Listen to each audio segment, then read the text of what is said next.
में हम लोग class 12th English poetry section के जिसका पहला चैप्टर है sweetest love I do not गो, इस चैप्टर के A to Z ऑब्जेक्टिव को हम लोग पढ़ेंगे बिल्कुल आसान भाषा में, आसान तरीका से, जो देखने पर ही आपको याद हो जाएगा। 100% देखने पर आपको याद हो जाएगा, ठीक है।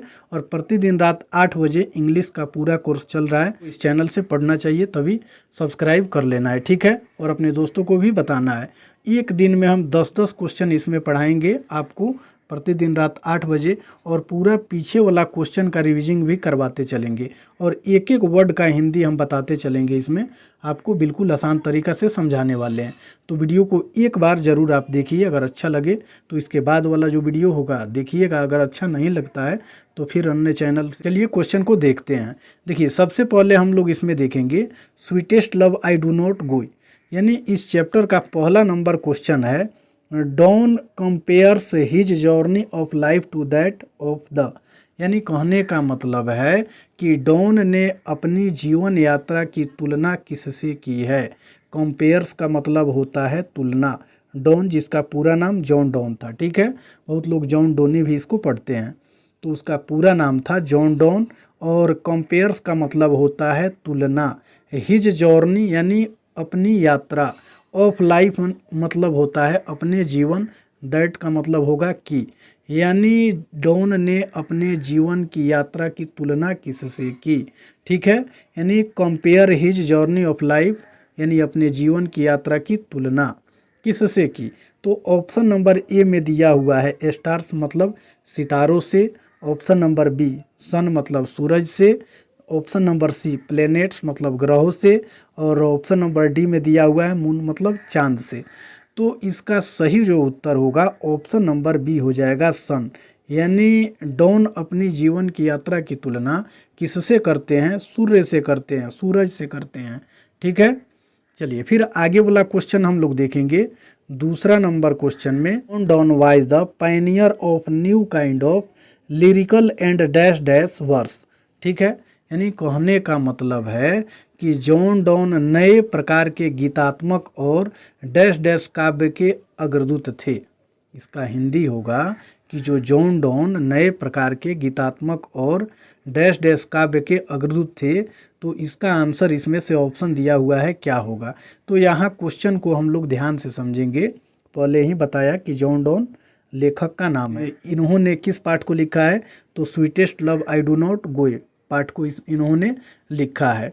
इसमें बोल रहा है कि वाइज द पायनियर है अग्रदूत, अग्रणी, ठीक है। पायनियर जो होता है इसका मतलब होता है अग्रदूत। और लिरिकल जो दिया हुआ है यहाँ लिरिकल, इसका मतलब होता है काव्य से संबंधित। और एंड का मतलब आप लोग जानते ही हैं कि और होता है। और वर्ष का मतलब होता है गीतात्मक या पद्यात्मक, ठीक है। यानी कहने का मतलब है इसमें कि जॉन डॉन यहाँ दिया हुआ है कि न्यू काइंड ऑफ, यानी नए प्रकार की, न्यू काइंड ऑफ, न्यू का मतलब नए, काइंड का मतलब प्रकार, और ऑफ का मतलब का के की होता है।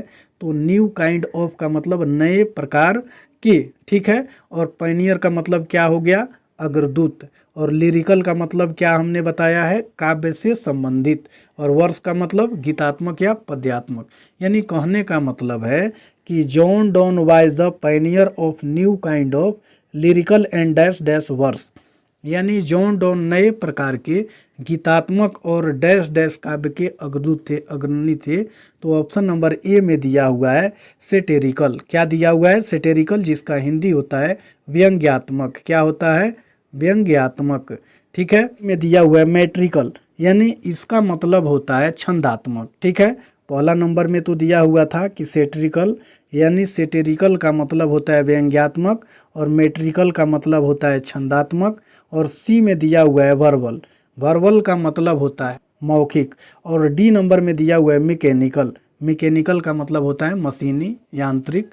तो इसमें क्वेश्चन में पूछा हुआ था कि John Donne was the pioneer of a new kind of lyrical and dash dash verse, यानी जॉन डॉन नए प्रकार के गीतात्मक और डैश डैश काव्य के अग्रदूत थे। तो इसका सही उत्तर ऑप्शन नंबर ए हो जाएगा सेटेरिकल। सेटेरिकल का मतलब होगा व्यंग्यात्मक। जॉन डॉन जो थे वो एक नए प्रकार के गीतात्मक और व्यंग्यात्मक काव्य के अग्रदूत थे। क्या थे, व्यंग्यात्मक काव्य के अग्रदूत थे। और सेटेरिकल का मतलब व्यंग्यात्मक होता है, ठीक है। चलिए फिर आगे वाला क्वेश्चन हम लोग देखेंगे। क्वेश्चन नंबर 3 में दिया हुआ है, देखिए बिल्कुल आराम आराम से सभी टॉपिक को ध्यान में हम लोग रखते हुए पढ़ेंगे। एक एक वर्ड का अंग्रेजी का हिंदी हम लोग समझने का प्रयास करेंगे, तभी इसको आप लोग याद कर पाइएगा। और मुझे उम्मीद है कि बिल्कुल यहीं से आपको याद भी हो जाएगा और लंबे समय तक याद रहेगा। यही सब क्वेश्चन आपको एग्जाम में देखने को मिलता है। बुक का जो क्वेश्चन होता है वो नहीं बदलता है, ठीक है। जो यहाँ आप देख रहे हैं, यदि एग्जाम में ये क्वेश्चन पूछता है तो सेम यही सब ऑप्शन भी आपको देखने को मिलेगा और यही सब वर्ड मीनिंग भी आपको देखने को मिलेगा, ठीक है। तो तीसरा नंबर क्वेश्चन में हम लोग देखेंगे, who will make quicker journey than the sun. यानी कहने का मतलब है कि सूर्य से भी तेज यात्रा कौन करेगा। क्विकर का मतलब होता है सबसे तेज, क्विकर का मतलब क्या होता है, सबसे तेज। और जर्नी का मतलब होता है यात्रा। और दैन, यहाँ दैन का मतलब से हो जाएगा। यानी सूर्य से भी तेज यात्रा कौन करेगा। तो ऑप्शन नंबर ए में दिया हुआ है जॉन डॉन, बी में दिया हुआ है वाल्ट विटमैन, सी में दिया हुआ है W.H. एडन और डी में जॉन किट्स। देखिए ये चारों जो दिया हुआ है ये कवियों के नाम है, ठीक है। ये व्यक्ति का नाम है, कवि के नाम है। तो इसका सही उत्तर ऑप्शन नंबर ए हो जाएगा जॉन डॉन। यानी सूर्य से भी तेज यात्रा कौन करने वाला है, तो जॉन डॉन सूर्य से भी तेज यात्रा करने वाले हैं। चलिए फिर आगे वाला क्वेश्चन देखेंगे। चौथा नंबर क्वेश्चन में दिया हुआ है कि John don is a dash dash poet, ठीक है। यानी जॉन डॉन एक कवि हैं, जॉन डॉन एक कवि हैं। पोएट का मतलब होता है कवि, ए का मतलब एक और इज का मतलब है, और जॉन डॉन का मतलब जॉन डॉन उनका नाम ही है। यानी जॉन डॉन एक डैश डैश कवि हैं। तो किस प्रकार के वे कवि हैं, इसमें भरना है। और ऑप्शन नंबर में दिया हुआ है ए में नेचर, नेचर का मतलब होता है प्राकृतिक, ठीक है, या प्रकृति। और बी में दिया हुआ है मेटाफिजिकल, मेटाफिजिकल का मतलब होता है आध्यात्मिक। और सी में दिया हुआ है कैवेलियर, कैवेलियर का मतलब होता है घुड़सवार, क्या होता है, घुड़सवार। और डी में दिया हुआ है रोमांटिक, ठीक है। तो बताइए कि John don is a dash dash poet, यानी जॉन डॉन किस प्रकार के कवि हैं। तो इसका सही उत्तर ऑप्शन नंबर बी हो जाएगा मेटाफिजिकल, यानी आध्यात्मिक। जॉन डॉन जो हैं वो एक आध्यात्मिक कवि हैं। किस प्रकार के कवि हैं जॉन डॉन, एक आध्यात्मिक। और आध्यात्मिक का अंग्रेजी क्या होता है, मेटाफिजिकल। इसको आपको याद रखना है। चलिए फिर आगे वाला क्वेश्चन देखेंगे। 1 नंबर क्वेश्चन में है कि that do lovest me as do sagest is form. यानी कहने का मतलब है कि आप सेंट से भी प्यार करते हैं जैसा कि आप कहते हैं कि सेंट किस पार्ट से है। तो इसका सही उत्तर हो जाएगा option number D, sweetest love I do not go, ठीक है। में दिया हुआ है कि Donne presents himself in sweetest love I do not go in. यानी कहने का मतलब है कि डॉन खुद को, हिमसेल्फ का मतलब क्या होगा, खुद को, स्वयं।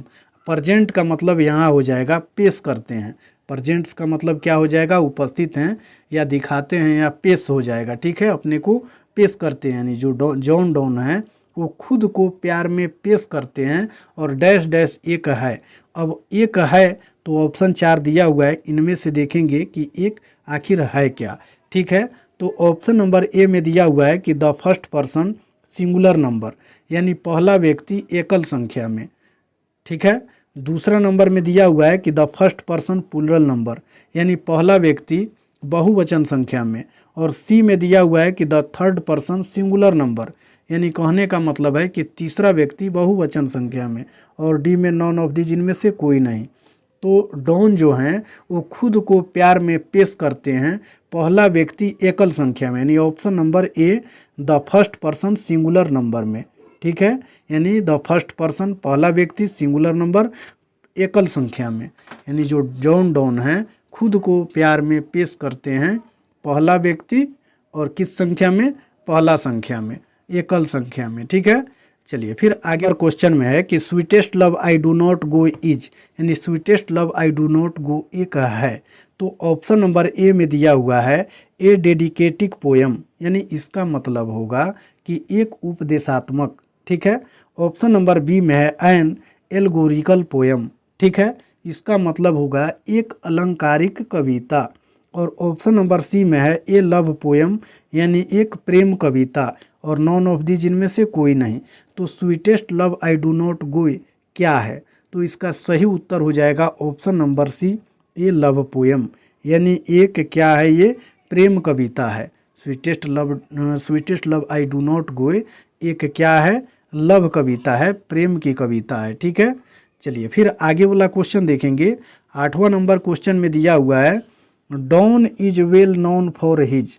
Don is well known for his यानी कहने का मतलब है कि डॉन अपने लिए जाने जाते हैं।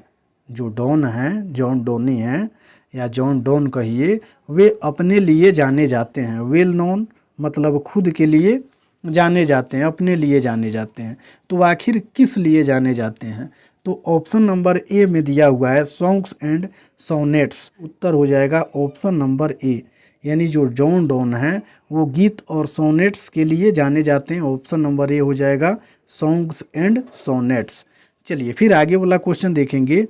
9वां नंबर क्वेश्चन में दिया हुआ है इन द पोएम यानी इस कविता में sweetest love I do not go यानी इसका मतलब है कविता में सबसे प्यारा प्यार मैं डाई स्टैंड फॉर के लिए नहीं जाता। तो ऑप्शन नंबर ए में दिया हुआ है टू डाई यानी मृत्यु को प्राप्त होना। ऑप्शन नंबर बी में दिया हुआ है टू पेंट यानी पेंट करने के लिए। ऑप्शन नंबर सी में दिया हुआ है बोथ ए एंड बी दोनों के लिए। और option number D none of these इनमें से कोई नहीं। तो इसका सही उत्तर ऑप्शन नंबर ए हो जाएगा टू डाई मतलब मृत्यु को प्राप्त होना। कहने का मतलब है कविता में सबसे प्यारा प्यार मैं डाई स्टैंड फॉर के लिए नहीं जाता। किसके लिए नहीं जाता? मृत्यु को प्राप्त होने के लिए। ठीक है, चलिए फिर आगे वाला क्वेश्चन देखेंगे। 10वां नंबर क्वेश्चन में है sweetest love I do not go may be Shakespeare's. यानी कहने का मतलब है कि इसमें जो कवि हैं वो कहते हैं कि मेरे सबसे प्यारे प्यार की तुलना शेक्सपियर से की जा सकती है। यानी मेरे सबसे प्यारे प्यार की तुलना किससे की जा सकती है? शेक्सपियर से की जा सकती है। तो ऑप्शन नंबर ए में दिया हुआ है ऑल द वर्ल्ड्स स्टेज यानी दुनिया की सभी मंचों पर।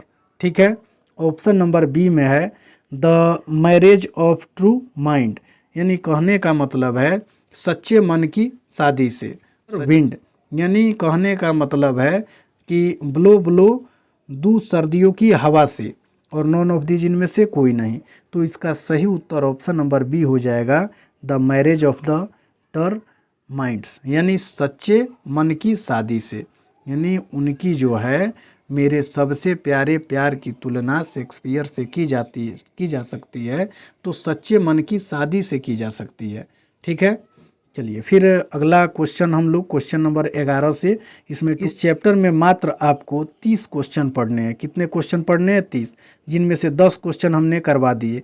फिर कल का जो क्लास चलेगा 8 बजे रात को, उसमें इन सभी प्रश्नों को पहले हम आपसे इसमें पूछेंगे कि इसका आंसर क्या होगा। आपको कंप्लीट कर लेना है और मात्र 1 मिनट में हम लोग 10 क्वेश्चन का रिवाइज कर लेंगे।